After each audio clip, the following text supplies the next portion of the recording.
Morning. I haven't been recording any videos for YouTube for a while, but it doesn't mean that I have not been busy. A lot of things has happened. I've been appointed chairman of the Aero Club, the engine-driven plane division. Also, we have a new plane for towing gliders. It's this one. It's a Vampire. It's a simple plane to fly. It has fixed gear and a fixed propeller. I will attend a course for ultralight instructors in May, and I've been thinking of making new videos. If you can learn to play guitar via YouTube, you should be able to learn to fly a plane via YouTube too. Of course, you need help from an instructor. That's would be dangerous if you didn't have an instructor with you learning. But I think I will make flying lessons on YouTube ahead. I will also pick up retake my glider license, and I will make YouTube videos about how to fly a glider, how it works with glider flying. So that's what I have in pipeline. Today is the second day when they do glider flying here, and I will tow gliders today with this plane. It's beautiful weather outside. You can see it's clear. Its visibility is at least 50 kilometers here at the Aero Club, and now the glider pilots are coming in here. It will be a great day.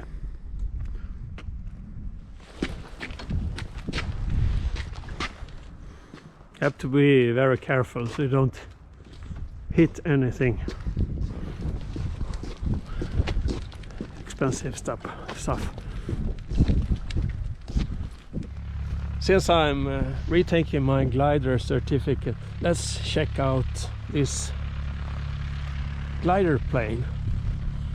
It's a twin Aster, and it flies without an engine. It's towed up with a line you connect here at the front, then it's released, and then it will fly and increase altitude by help of the thermal upwinds. It's the sun warms the ground, and the air above the ground gets hot, and hot air is lighter than cold air, and the air rises. And if you circle in the hot air, you will increase your altitude. So you can fly for hours without engine. Incredible. It also has a gliding ratio of around 30, which means that for 1 meter's descent, it will fly 30 meters forward. That's a gliding ratio. It's 30 on this plane. Let's check out the cockpit.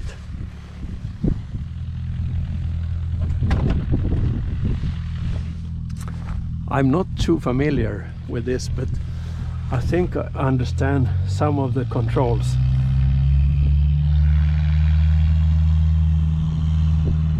As Andreas is doing his first solo flight today, and then his instructor Teddy, he's walking in from the runway, and Andreas is alone in the plane. Congratulations, and we have a lift off. Anyway, here we have the controls. It's a stick, just like other planes, with an aileron, an elevator. You go up with the nose if you pull it back, and down with the nose, pushing forward, left bank and right bank. And you have rudder pedals. If you press to the left, the nose goes to the left, and the right one to the right. You use the rudder pedals a lot compared to engine-driven planes, and that's a big difference. And I have to really remind me that I must use the rudder pedals a lot when I will start flying this glider again. With the instruments, compass, I'm not sure what this is. Maybe something variometer increasing or decreasing altitude, not sure. This is a speed indicator, and here they have the variometer, which is very, very important for a glider pilot. You need to have a climb, otherwise you have to land. And here the ball and turn and slip indicators. If you get into clouds, you can use this one. Acceleration, G meter, and altimeter. It's a meter on this one, not feet. This is, I think it's the release for the cable or wire. This, I think it's a speed brake, and this one I'm not sure what it is. Maybe it's a trim, I'm not sure. Probably, yeah. Then you have a microphone for the radio and emergency release for the canopy. You always have a parachute when you fly a glider, and compared to engine-driven planes where you don't. Maybe you have a parachute if you're doing acrobatic flights. Well, it's about the controls. Something with the air ventilation, and here I suppose you adjust the pedal position. Yeah, and it's a two-seater, so you have basically the same controls in the back. No, it does not have a retractable gear. It's fixed gear. Anyway, a gliding ratio of 30 is pretty good, don't you think? Okay, I think we'll tow this plane later today. And this one is pretty interesting. It's a very simple instrument, not relying on any battery or electricity. If you fly, you should have this one like this, straight back. If you have it on the side like this or this, you're slipping. You have a side slip, which is very bad for aerodynamics. You do this by pressing the rudder pedals, and as I told you before, you have to be very active with the rudder pedals. And of course I will make videos of how it is to fly gliders.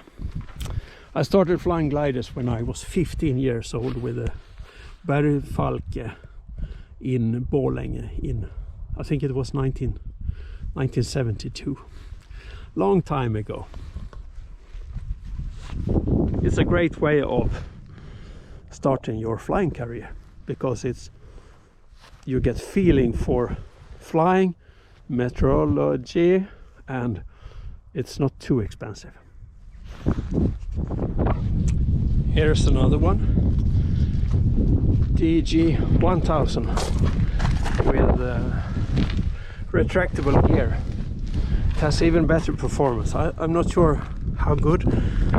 Maybe a gliding ratio about 40.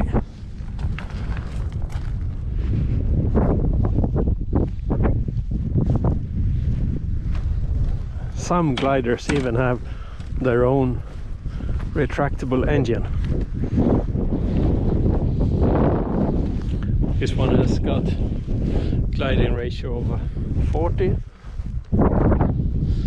and this is a very special plane. It has a gliding ratio of 60. For 1 meters down, it glides 60 meters forward. It's maybe the best plane available in the world right now.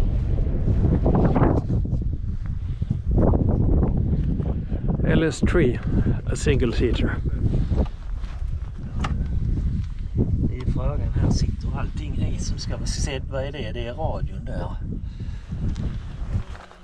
Den här måste ju sitta i där.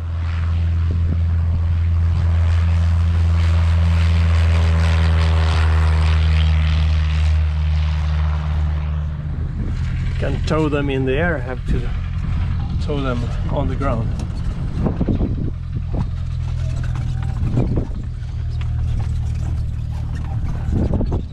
Okay, now it's time.